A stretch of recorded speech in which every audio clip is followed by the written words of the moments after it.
is up, everybody? Welcome back to another CranKy Ducklings cast. Today it is DreamHack Master Summer 2020 Open Qualifier #1 for Latin America.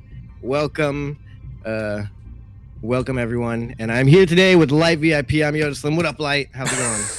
What's up, Yoda? It's good to be back. This is just the beginning of the week, really, for us.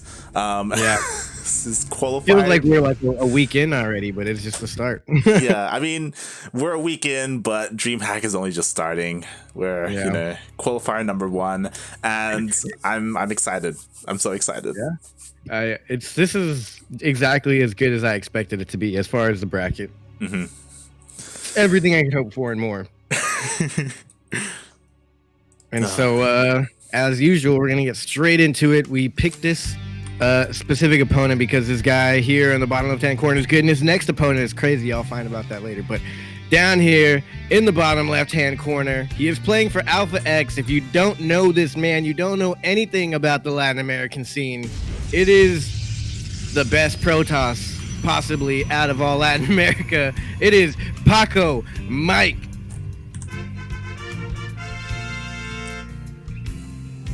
And spawning in the top right-hand corner of Everdream LE, we have the Brazilian Protoss player representing Team The Bad. It is Gauss. Reminding you to social distance and wear your mask. I'm wearing a mask while I cast right now. No, I'm just kidding. No, that would ruin the audio. I it wish would be openly safe. I wish more teams did this. I love it. It's great. Right. I just feel like, how can some teams incorporate it? Like Alpha X, maybe put one on the dragon. Yeah. It could fit on the dragon. Yeah, you could fit a little mask on the dragon. Or even one step above that, what if Blizzard put like masks on all the units? Oh, and all the workers. On the probes? Yeah, the workers. Because that signifies you got to be social, you got to be safe while you're working in the work environment zone. And maybe that's a thing. Maybe these probes aren't working as hard because they're getting sick with the COVIDs. maybe. They don't have masks on. Yeah, like we're getting into this series. Of course, we've casted Pacomike plenty of times. We've seen him in not just Battle of the Americas, but Sentimental Latino as well. And we've dubbed him as the Cham Killer. The Cham Killer. And it's interesting that in the very next round, if Pacomike is able to defeat his opponent, he will be going up against the one and only, he who does not get killed by many, Cham. Yeah, that's why immediately I jumped on this. I'm like, yo, we have to cast this. Like we have. They're gonna meet up very early in the tournament, and it's gonna be very sad for one of those players. Yeah, I feel bad for Mexico for we have a Mexican team kill. Just basically straight away. You know, there's certain people making the brackets that could have made it different.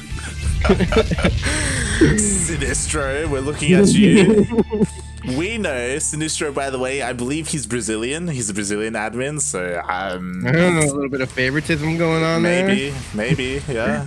I don't think so. We put a Brazilian player up against Pacomike. True. I think that's the opposite of being favoritism. But at least luckily we'll be able to see Pacomike try again if he doesn't make it out of Cham, and also with Cham as well. We'll get to see him again in the next one. Yeah, because what's crazy? Okay. So a shame. Something about these qualifiers, single limb, right? You go out, you're done. Limb. And I don't know if you guys watched yesterday's NA qualifier. There was 4 players that continue. I just checked the rules, and today it's 2 players that continue. I think that's a mistake. I think that's a mistake? wrong. Okay, cool. Perfect. It's not a mistake. I just don't like it. It's a mistake. It's a mistake.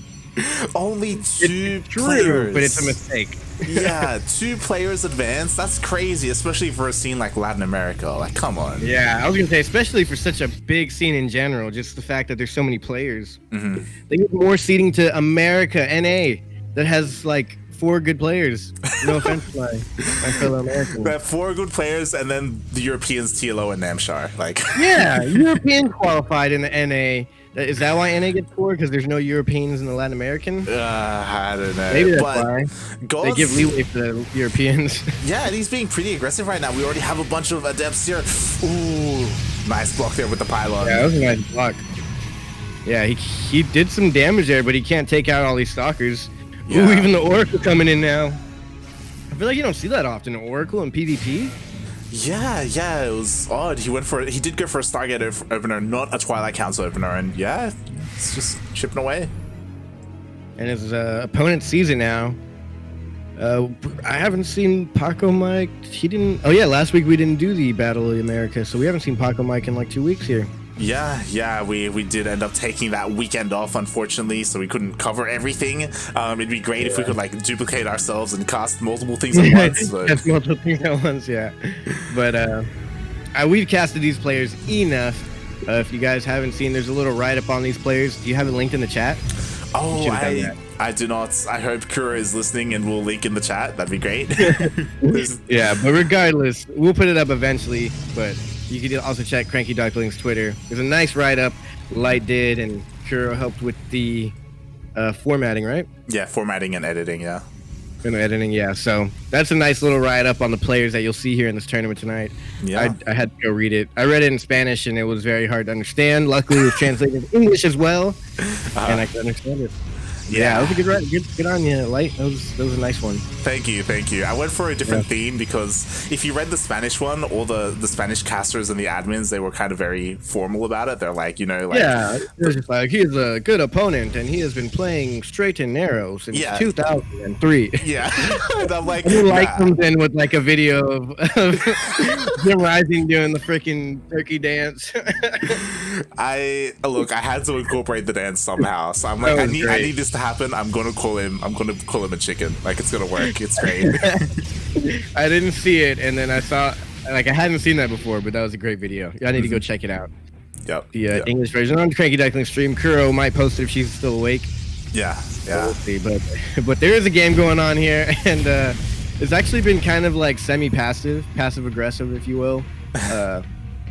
There's what is that, a war prism going? I thought that was an overlord for a second.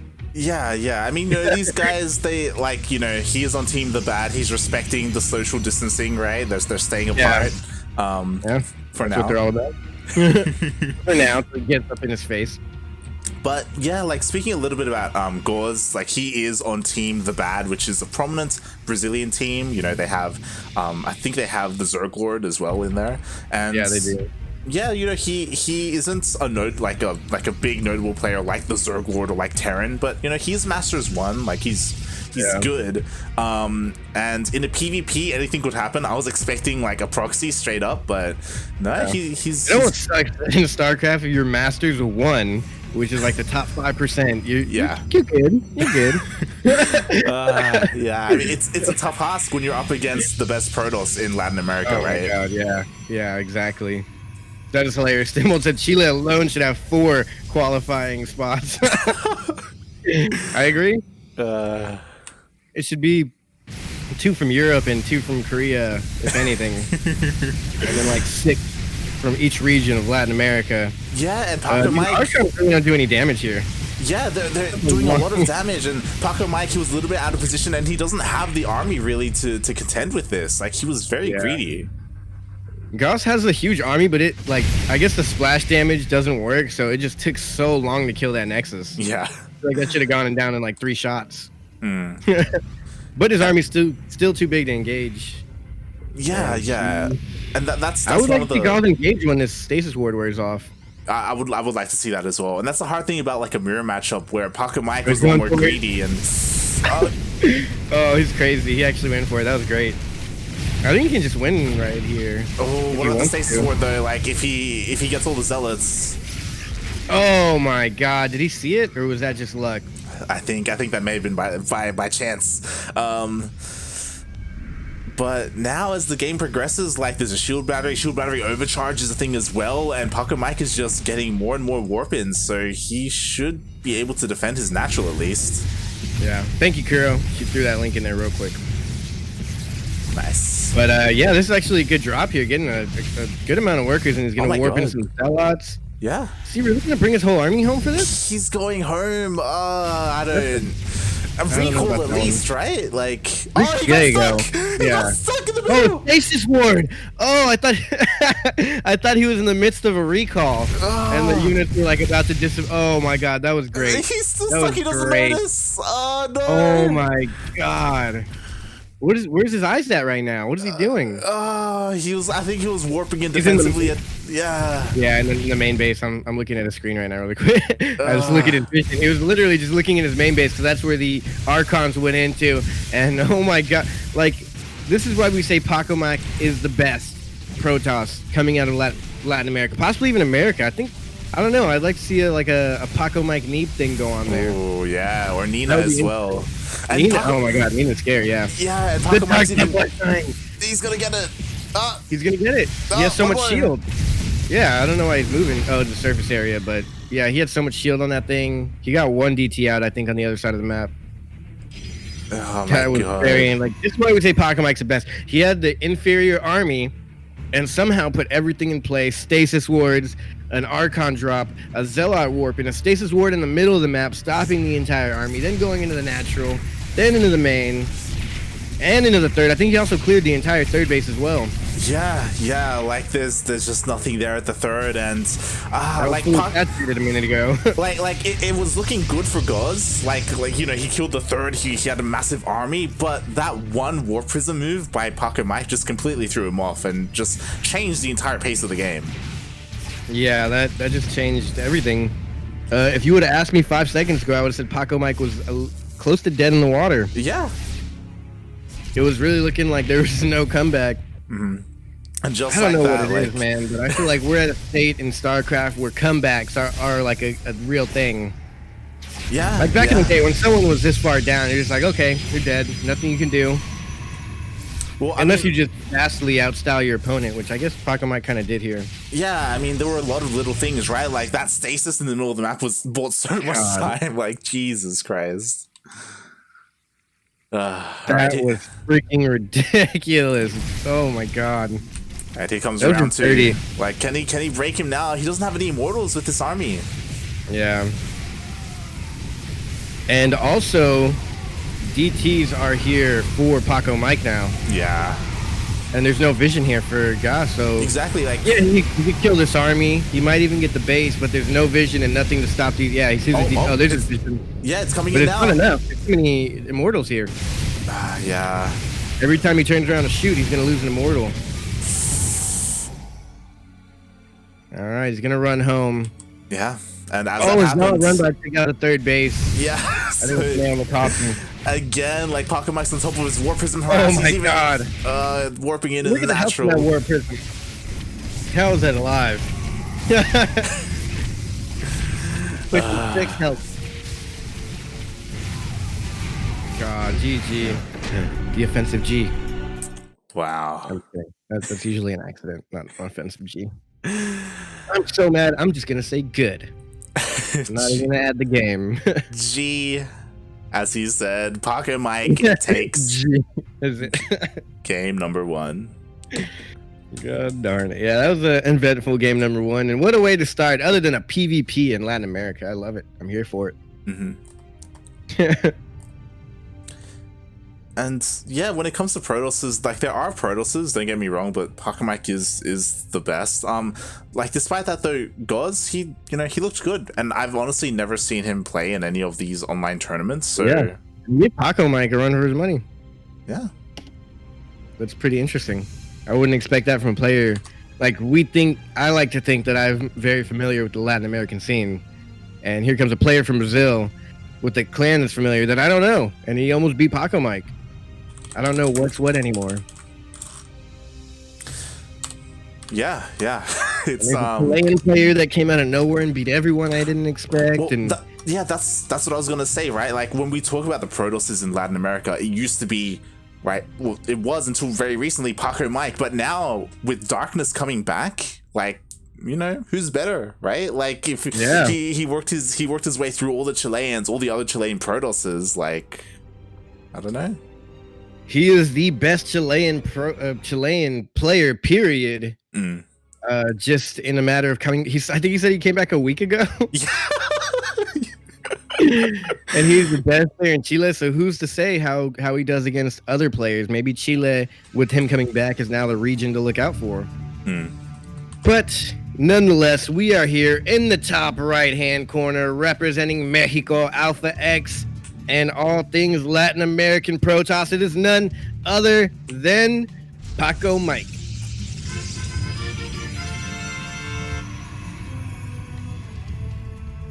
And spawning in at the bottom left-hand corner of Eternal Empire LE, we have the Brazilian Protoss player representing Team The Bad.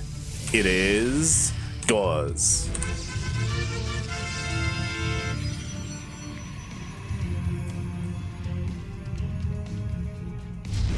I predict Pacomike winning. Gauss is really good, but the way Pacomike just was able to come back in that last game, I don't see him losing much here. It looks like Gauss has really good macro, but it did kind of come down to his defense, like the multi-pronged defense, right? Because the Warp Prism for Pacomike just dealt so much damage. And that's probably the big thing that he needs to work on. Like, again, like his Master's 1, right? Like he could be on the cusp of breaking into the GM scene, right? But yeah, like that's kind of where he's lacking a little bit. Yeah, I just feel like his timings were on point. Like you said, his macro was on point. But when Pacomike came to the multi-prong and just defending on different fronts and attacking at different fronts at the same time, I guess that's what really separates the Grandmasters from the Masters. Yeah, at least here, right? But you know, despite that, like I think Gauss he had a good showing. Like I wouldn't be feel bad about like losing to Pacomike like that, right? Yeah. And I would be happy that I even got that far against Pacomike. Exactly. Yeah, he was. I was pretty impressed, and I hope to see him play more. You know, I hope to see him improve every time, right? Maybe in Battle of the Americas. Yeah. Maybe some other tournament. Yeah. Any other tournament would do, but I also think that Pacomike's just the best. You can't really beat him. I think he should have gone. Gauss should have gone for a full-on base trade when the Archons were in his mineral line. Yeah, I think he should have just tried to push into natural anyway. You know, like he was already there, right? Like just go for it. Yeah. 2 Archons were committed to the other side of the map. The Warp Prism was on the other side of the map, so there's no like Warp Prism micro going on.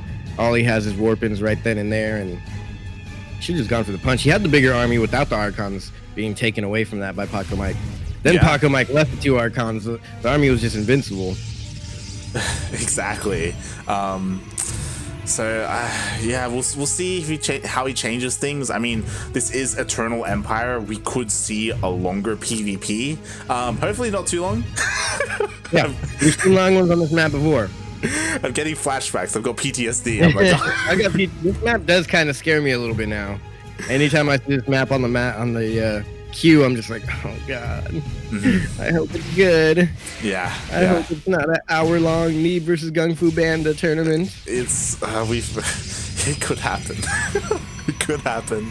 But at the same time, I'd love to see it for some of these matchups, like Cham versus Pacomike, Eternal Empire. Yeah. I'm okay with that. Yeah, I'm okay with that. When it's a real good matchup.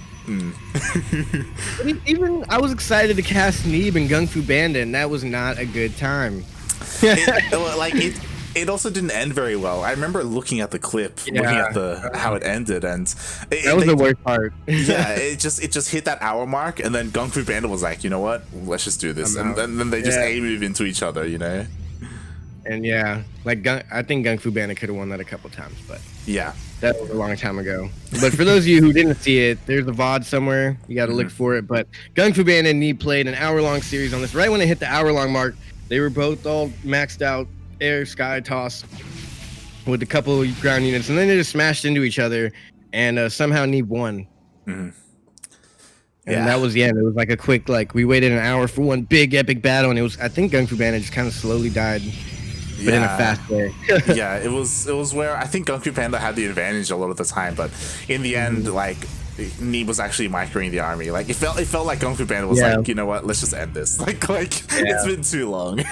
Yeah, it was right as it hit the hour mark. Like it hit an hour, and then he started moving towards Neeb, and I was like, oh, he's tired. I think he just wanted to hit that hour mark for himself. Yeah. I mean, I don't blame him, right? Like, yeah. I mean, we did it last week. I tried to buy time till we could hit the 8-hour mark. Yeah, and you did. Yeah, we did. We hit it. We went 8 hours strong. Which is why yesterday was a cakewalk, and today we got a little bit more signups than last week, or yesterday, I mean. Yeah. More than the North American. Which again is a shame, right? It's got more signups, but less people qualify. It's like people qualify. Yeah, it's kind of messed up. But whatever. Add Apollo, like what's going on? Add Apollo. That's not the admins at this point. I like to complain about the admins messing up the bracket, but that's not even nearly as bad as not having any players qualify. Yeah, at the same time, I am pretty sure that Apollo is very receptive to feedback. Like, he's willing to change things about EPT. So since this is the first one, maybe they'll look at the signups, they'll look at the participation after this is all done. Exactly. Oh, don't do it. Don't do it. Oh, he's going up. Oh, he's going up. Oh, no, that's big. Move it. Why isn't it microing it? Oh, the overcharge was a little bit too late, and the Immortal gets picked off. This is a very weird engagement. Gauss, instead of bringing his army to help here, he tried to really micro that one Immortal, and it didn't work for him. Yeah. Like stepping the Immortal against like 6 Stalkers. He needs to just bail. He needs to just get out of there. Just walk down the ramp into his shield, done the overcharge, and then met up with the rest of it. He could have A-moved, F2 A-moved all his army, or F2 right-clicked, whatever it's called. But he could have moved his whole army into one spot and defended that fine. But instead he lost an Immortal, which is a huge pickoff for Pacomike, denying the scout here as well.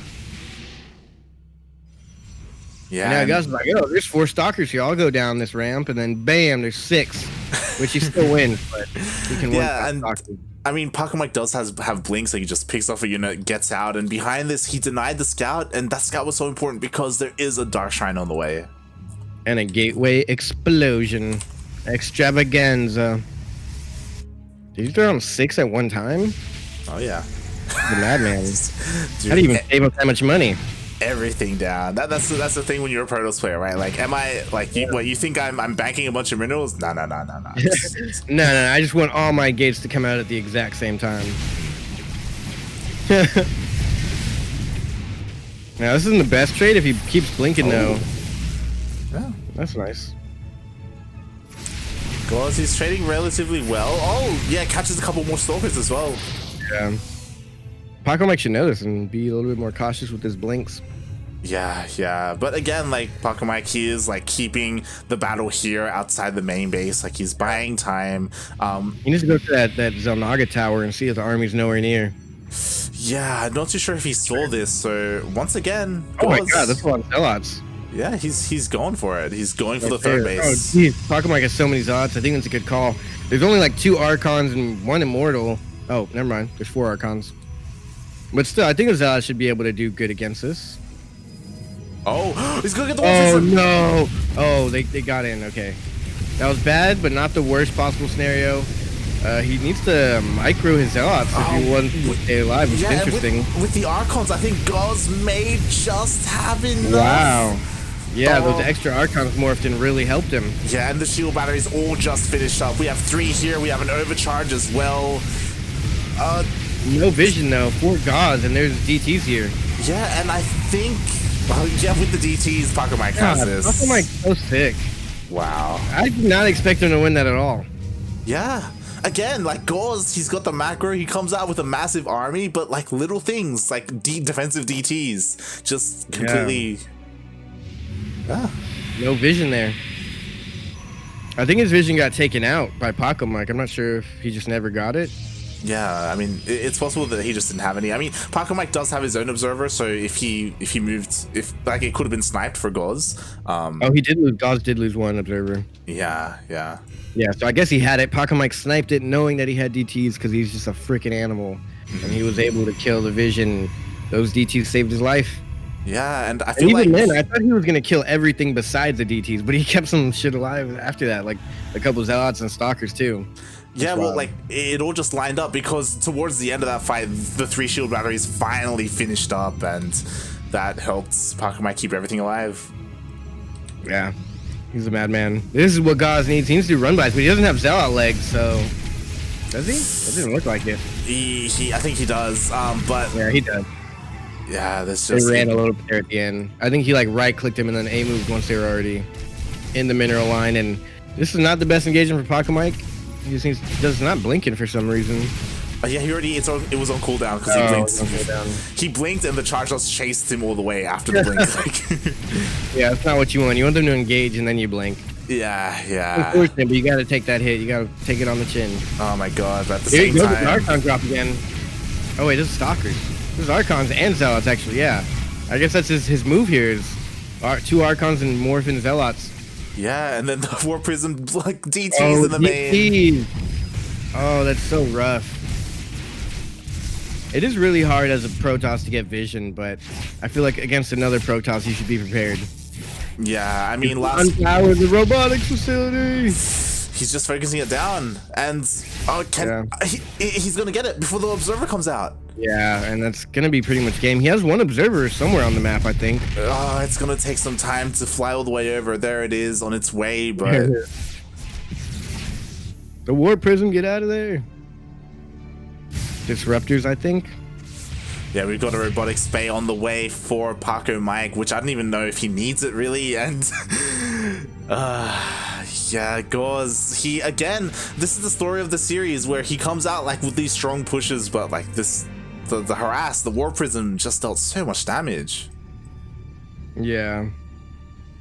That was rough. I mean, I feel bad for Gauss, but Pacomike's just styling. Yeah, I mean, you know, he's got 3 bases already fully saturated. He's working on his 4th base, teching up, getting his upgrades, getting his robotic spay. I imagine for disruptors, there it is. Disruptors are on the way as well. Yeah. And I think that's Overlord speed or Warp Prism speed. I don't know. Yes, Warp Prism speed. Warp Prism speed. Okay. You gotta remember this one because I never see it. Really, just a late game PvP upgrade. Yeah, and I mean, again, Gauss, this may be his final push. Like, he is pretty far behind in workers, but you know, maybe if he cancels the 4th. Oh yeah. Yeah, he can get the cancel. He's got a couple more Archons and an Immortal mixed in, plus the Warp Prism Micro.